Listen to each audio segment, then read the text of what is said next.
One more mock draft, Miami Dolphins fans.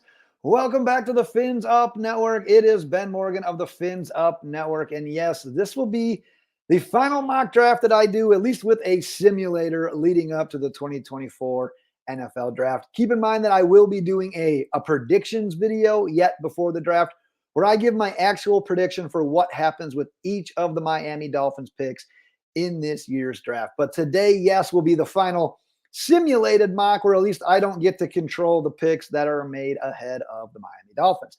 So we're going to jump into that in a second. Before I do, though, I got to hear from you. Play along at home. What would you do with the selections that we make today? If you agree with them, good, great, grand. If not, tell me what you would have done differently. Drop them in the comments. Curious to see who you would be selecting at these spots with the Miami Dolphins. As we do with these videos, I'm going to be sharing my screen so that you can see the available prospects. Once again, using the Pro Football Network mock draft simulator. So we will get things started right here. On the clock at number 21, obviously in the first round. We're not going to end up doing any trades today. I actually did a mock sort of recently where we did trades. Go back and check that one out if you haven't seen it already. Sorry for the distraction. I was trying to get that off the screen. Go back and check that one out. For today's, though, we will just go without any trades. So let's take a quick peek at what happened before us. Obviously, we don't need to go into every single situation, but we can at least take a peek at some guys that went off that we may have had our eye on. Also, keep in mind, you're going to see here, Jaden Daniels going at 10, J.J. McCarthy going at 11. Some of this stuff seems a little bit wonky. Mock draft simulators will do that. Like I said, mock draft simulators are kind of entertainment purposes only. Don't put too much stock into these simulators. Yes, we are going to try to keep it as realistic as humanly possible. So keep that in mind while we're going through here. Latham Fuaga Fatano verse. What a run. That is legit 4 guys that I would target right there for us at 21 that all came off the board in a row. Brock Bowers comes off the board. If you wanted to go wide receiver, Brian Thomas comes off the board. And then you continue the run of offensive linemen with both Mims and Barton coming off the board. So that leaves us at 21.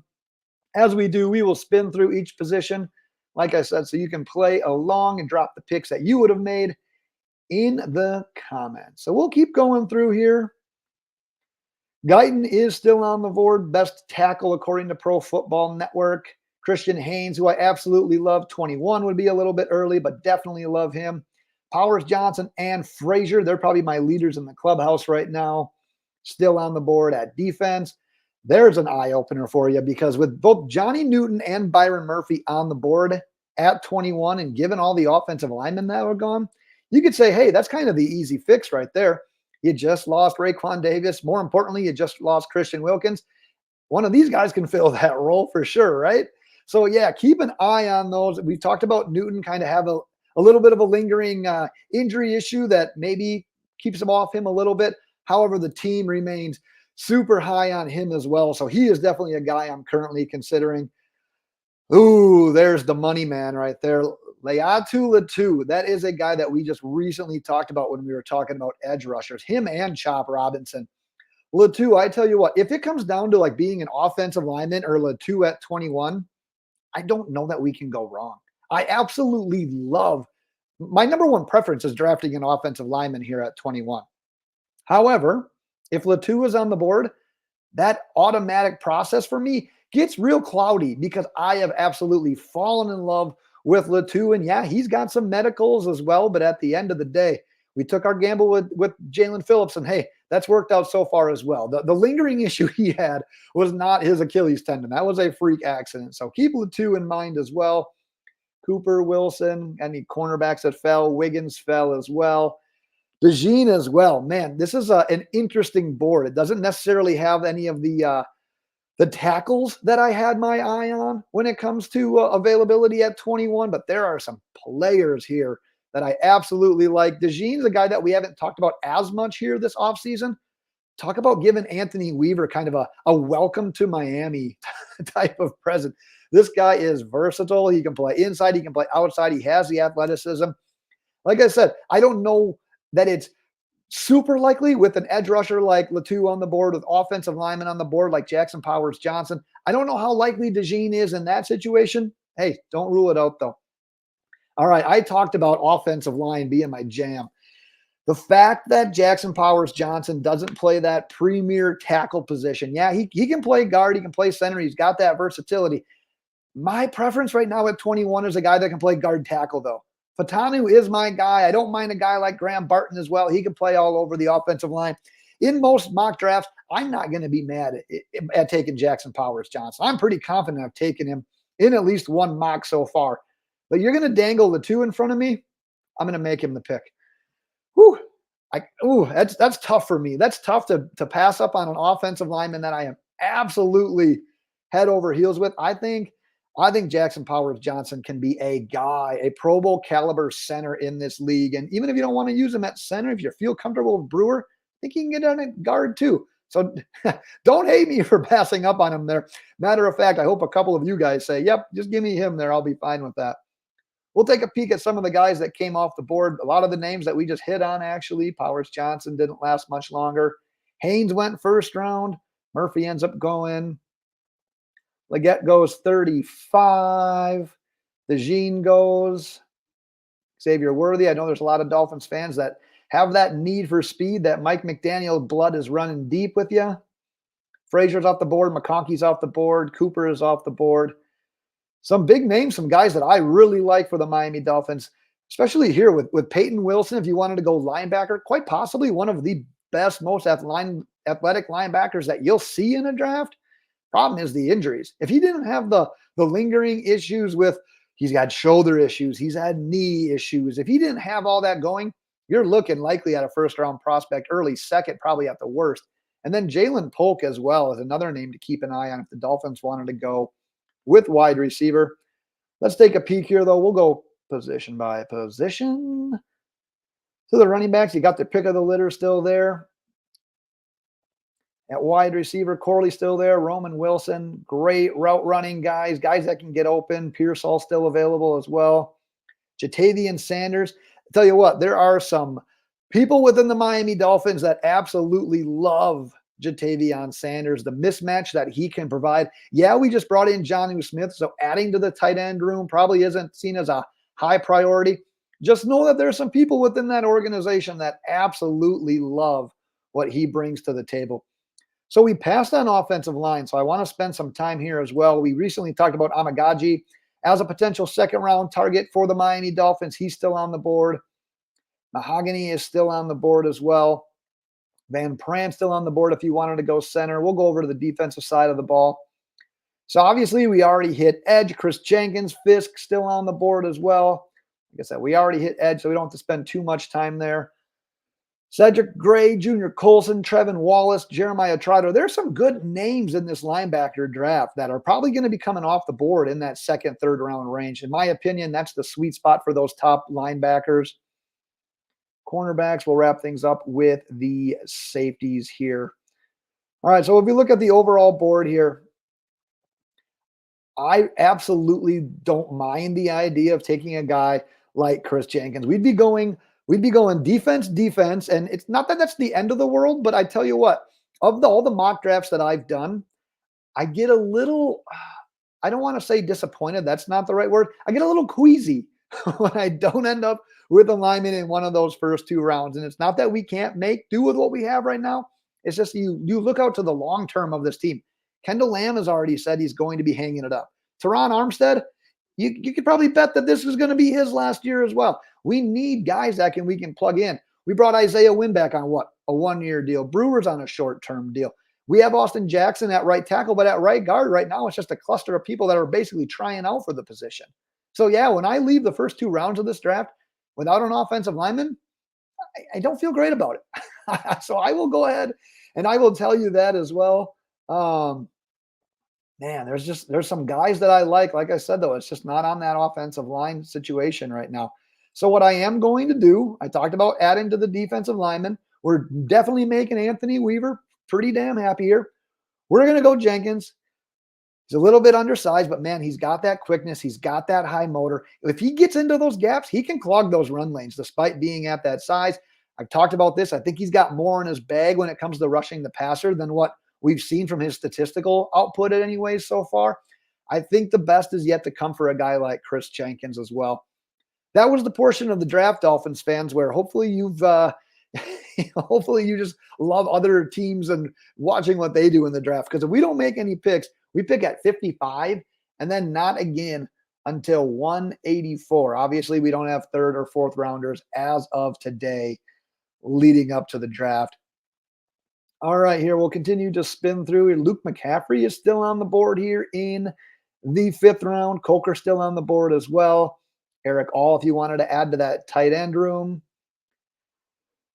Got some offensive linemen here. Zinter still available if you wanted to go with the guard. Like I said, this is not a terrible spot. At some point, I really want to hit offensive linemen. And yeah, these guys are more so, everyone's a project, right? You never know exactly what you're getting in the NFL draft. You just feel a little bit more comfortable when that guy comes in the 1st or 2nd round. Those expectations are higher. You really just, obviously, they're the top tier prospects. They're the guys people want. So yeah, Zinter at this point in time, I don't mind. We'll continue to spin through though here. We'll go on to defense. Obviously, we just took a defensive tackle. I love Christian Boyd. We've talked about him a lot. We've drafted him in a couple of mocks. At edge here, obviously, we already took Latu in the 1st. Linebackers, we'll go through the corners, and then we'll go wrap things up with the safeties. All right, so we talked about going offense. We talked about offensive line at some point in time. If we leave this draft without an offensive lineman, then I really think, what's the name right now? Dalton Reisner. Call him ASAP because we're going to need some more bodies in that mix for those open positions, mainly the right guard position right now. But I am going to take Zinter. Obviously, Miami has Michigan ties. Stephen Ross is a Michigan guy. Not saying that's the end-all, be-all, but at the end of the day, you keep your boss happy. Not saying that should play a factor in any sort of draft picks whatsoever.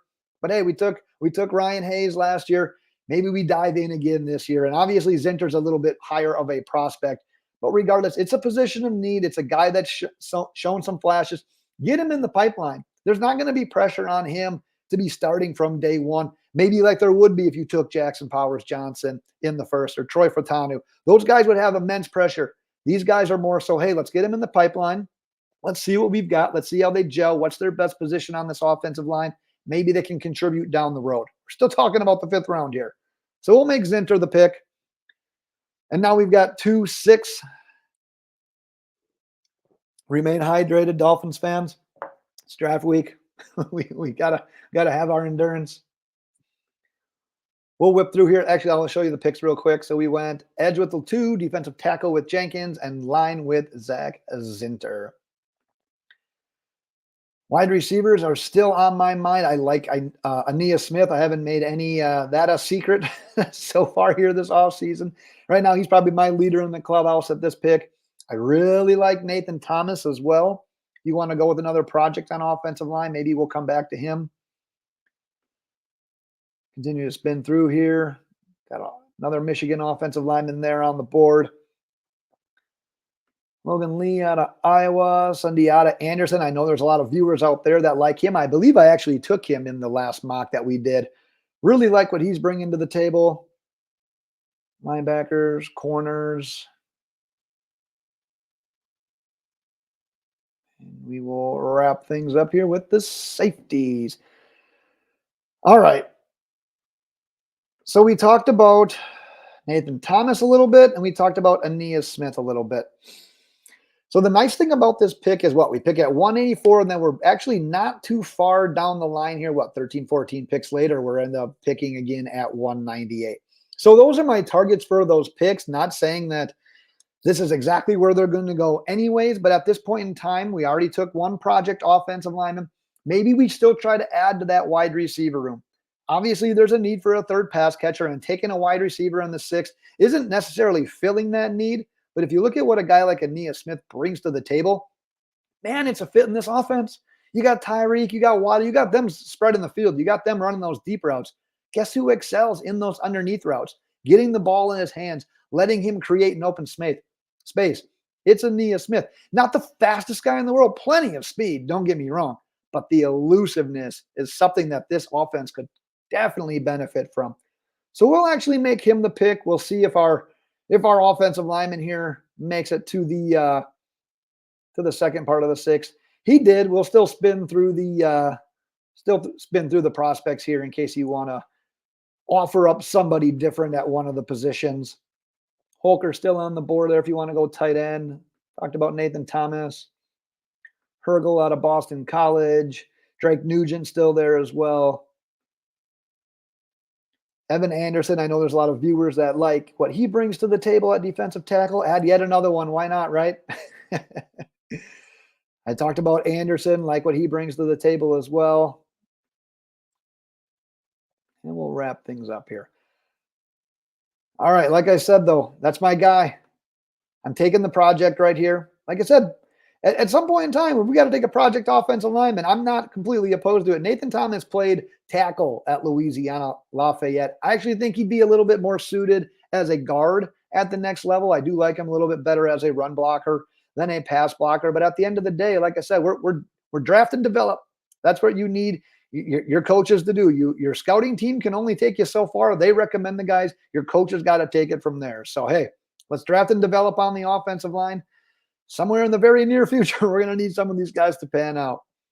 And like I said, we're going into the 7th round here now. These are all guys that aren't even guaranteed to make the roster. So you're betting on draft and develop type of guys. And there's one that was on my mind right there as well. Sundiata Anderson, as a late round pick, wouldn't mind him whatsoever playing the edge for the Miami Dolphins, at least trying to. Let's put it that way. Let's not get ahead of ourselves.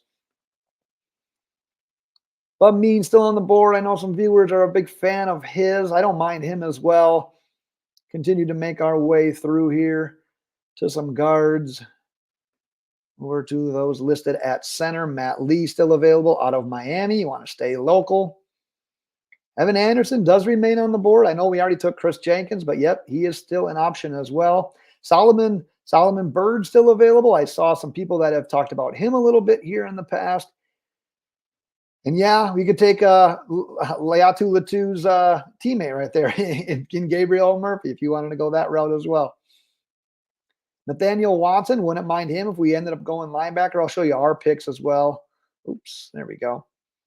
We got edge, defensive line, guard, wide receiver, and tackle. So yeah, I don't mind Nathaniel Watson. He's a little bit more of a traditional type of linebacker. He doesn't have that crazy sideline to sideline speed, but hey, this point in the draft, like I said, we're taking guys that are draft and develop type of prospects. Marcellus Dial has been a late round target of mine in a lot of these mock drafts. One of those cornerbacks that doesn't come without his flaws, does a little bit too much face guarding. That's going to be something he'll want to work on. He can get a little bit grabby once he's beaten, but like I said, it's the 7th round. And then we'll roll with that. All right, so maybe I'm stuck in my ways. Like I said, it's the 7th round, though. Sometimes you just got to pick the guys that that got you here. There's our draft, Miami Dolphins fans. Much, much different than any intentions that I had going into it. We go Leatu Latu at 21 in the 2nd round. So we go defense with Chris Jenkins in the 2nd. Zach Zinter, we finally hit the offensive line in round 5. The 2 picks in round 6 are Aeneas Smith and Nathan Thomas. And then in round 7, we are taking Marcellus Dial. I will get rid of the screen right now. So that is what I have got. But like I said, any picks that you would have made, go ahead, drop them in the comments. Thanks for all of your support throughout the draft process. One of my favorite times of the year, quite honestly. I am itching for Thursday. At the same time, I just don't want it to end because I love checking out prospects. I love making videos like this. But like I said, stay tuned. Get subscribed if you haven't done so already, because I will be back with the Miami Dolphins draft predictions video. We'll be making our actual predictions, what I think is going to happen for each of our selections in the 2024 NFL Draft. But that is what I have got for today, Miami Dolphins fans. Thank you once again for checking things out. And until next time, fins up.